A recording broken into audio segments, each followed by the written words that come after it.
Hello and welcome to this tutorial. Today you'll be learning how to create a realistic looking orb in Photoshop. I will be using Photoshop CS3, however other versions will still produce a similar result.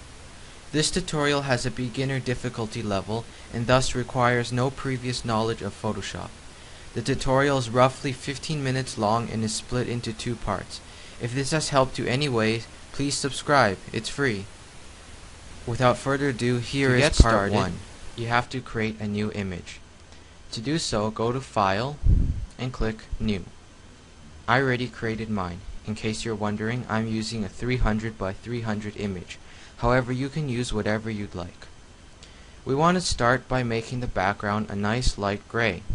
So we're going to come over here to our foreground color, click it, and we get our color picker. We're going to select nice light gray and click OK. Then we're going to use our paint bucket tool, which is in our tool menu, and we're going to fill our background by clicking in the center of the image.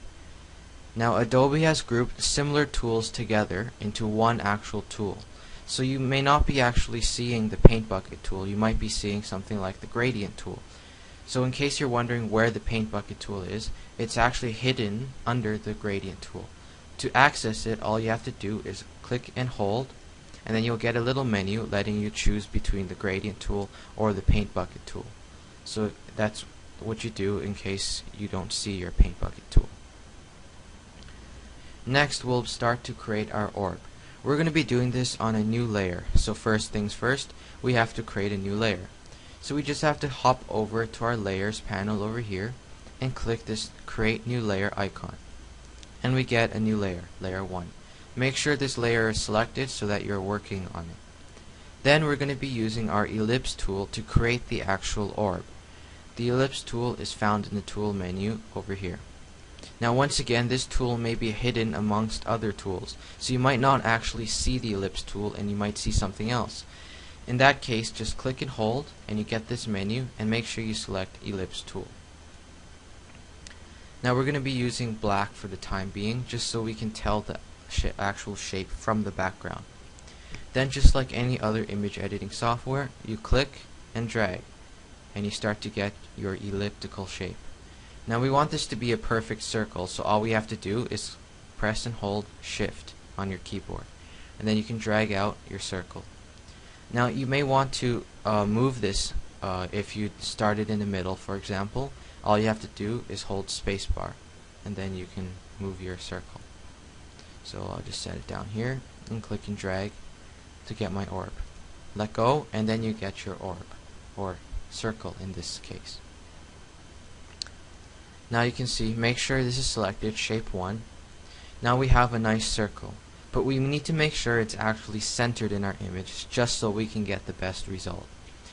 To do that, we have to select the whole image, so you click Control A, or you go up here to select and click Select All. Then you go to our Move tool up here, and then you can see we have a bunch of little options up here. We want to align vertical centers and also align horizontal centers, and then that makes sure our actual circle here is centered in our image. Then we can deselect, which is Control D, or select deselect. Now we want to give our orb some color. I'm going to be using blue and a light blue. So to do that, we're going to double click our shape layer down here. So we click twice and we get our layer styles menu. We're going to be using a gradient overlay.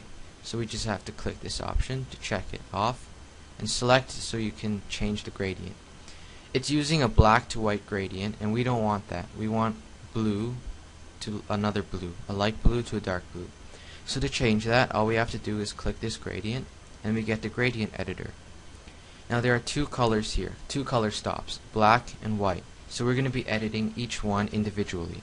So to start off, we're going to double click our black color stop, and we can choose the color that it stops at.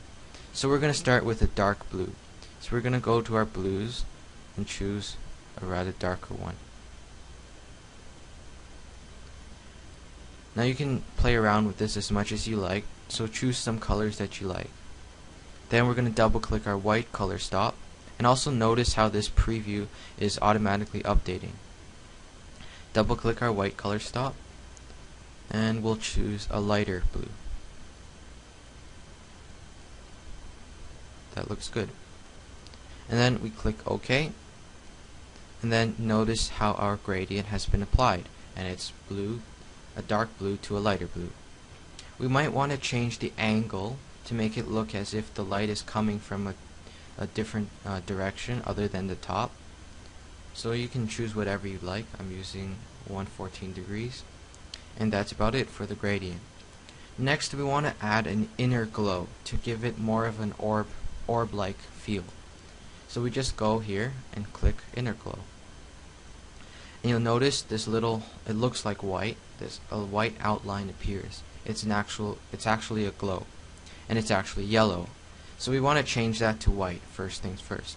So you'll notice these two selections, we selected a solid color and it's a yellow.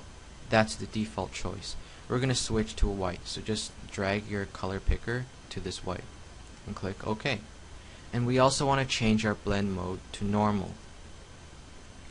Now you can actually play around with these to get whatever you like. I usually increase the size by a bit, like so, and also leave the opacity on 100 just so you can see the whole effect. So I keep my size around 10 pixels, maybe a little more, it doesn't matter, it's up to you, but don't go too much over 10. Like anything more, as you can see, it's going to start looking sort of crazy. So we'll stick to 10. Actually no, 13. 13 looks good. But the white is way too strong, so we're going to lower our opacity down to something like 56.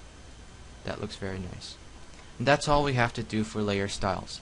So to apply everything we did, our gradient and our inner glow, just click OK. And you'll notice that our changes have appeared down here. Now the next thing we want to do is to create some sort of glow at the bottom of our orb. So to do that, we're going to actually be doing that on a new layer. So once again, we go to our layers panel here and click this little icon to create a new layer. And you'll notice that it's layer 1 again. That's because our other layer 1 was turned into shape 1. So then Photoshop just continues on and goes layer 1 once again. We're going to be using a brush to create this glow effect at the bottom of our orb. So we're going to pop over to our tools panel and select the brush tool. Once again, this tool might be hidden with a bunch of other tools, so if you need to switch over, just click and hold and you get this menu. We're going to be using the brush tool. And you'll notice that this is a big brush. I'm using a brush with a 300 pixel diameter down here. And then we're using such a big diameter so that we can get a nice feather effect, and you'll see what I mean in a second. Now we want to make sure that this glow only appears inside this actual orb and not into the background. So to do that, we just have to select shape 1. So what we do is we click Control and then move your cursor over this icon, and you'll notice this dotted box appears, and then you click, and then you get this nice selection around your shape. And always make sure that, and then once you do that, make sure you're selecting layer 1 so that we're working on layer 1. Then with your brush, make sure you're using white as your foreground color. In this case I have black, so I'm just going to switch it around with this little arrow. Just click that, and then white becomes my foreground color. And then I'll just click somewhere near the bottom towards an angle opposite of this other highlight we have at the top. Just click, and you'll notice how this fades out nicely, and that's because we have such a large diameter that we get this fade. That looks good.